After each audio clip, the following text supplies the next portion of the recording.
All right, let's talk training. When you're really in the thick of it, how do you actually know if you're pushing hard enough? Or maybe, just maybe, pushing a little too hard? It's a question athletes have been asking forever. Today, we're going to break down the two biggest metrics in any modern athlete's toolkit: training by heart rate versus training by power. So, really, it all boils down to this one simple question: are you measuring your body's response to the work you're doing, or are you measuring the actual work itself? Now, that might sound like a tiny difference, but trust me, understanding it is the secret to unlocking way smarter and way more effective training.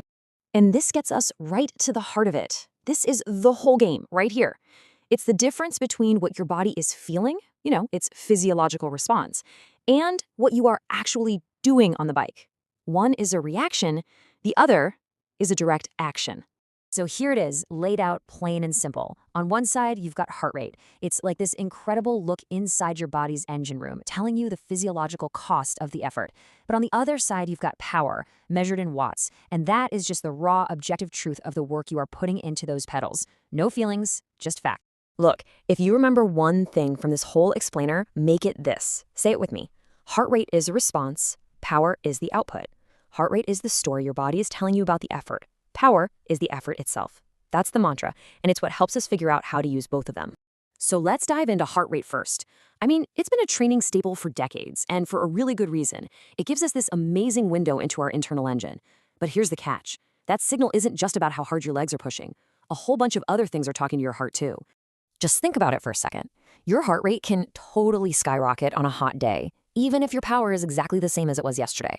Right? If you're tired, if you're dehydrated, stressed out from work, your heart rate is going to tell that story, sometimes before you even realize it yourself. Now, that's super valuable information, for sure, but it also means the same exact effort can give you a completely different heart rate from one day to the next. It's responsive, but it can also be a pretty noisy signal. Okay, so let's flip the coin and talk about power.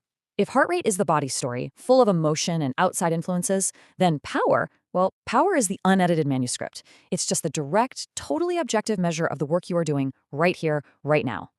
And here's why that's a game changer. Let's say you kick off a 30-second all-out sprint.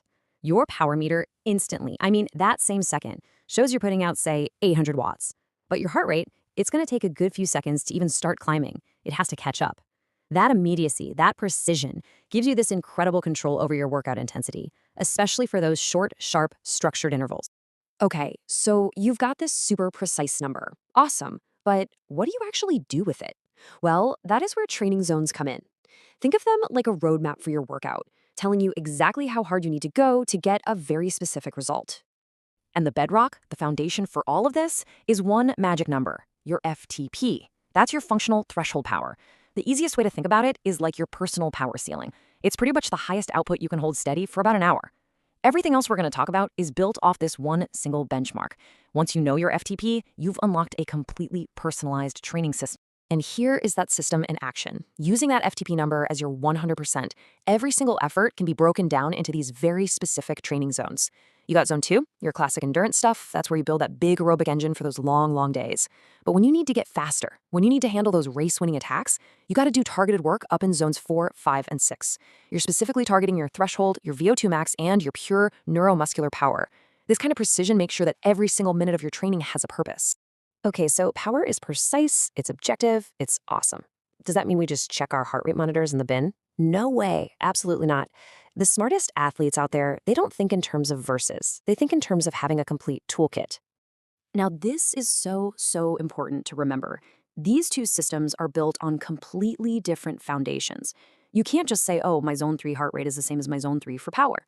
Nope. One is based on your body's response, your max or threshold heart rate, while the other is based on pure output, your FTP.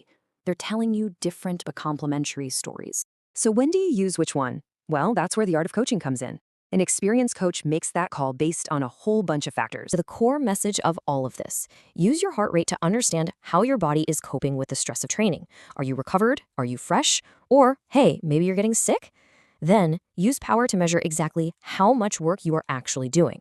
When you put those two pieces of information together, that's when you get the complete picture of your training.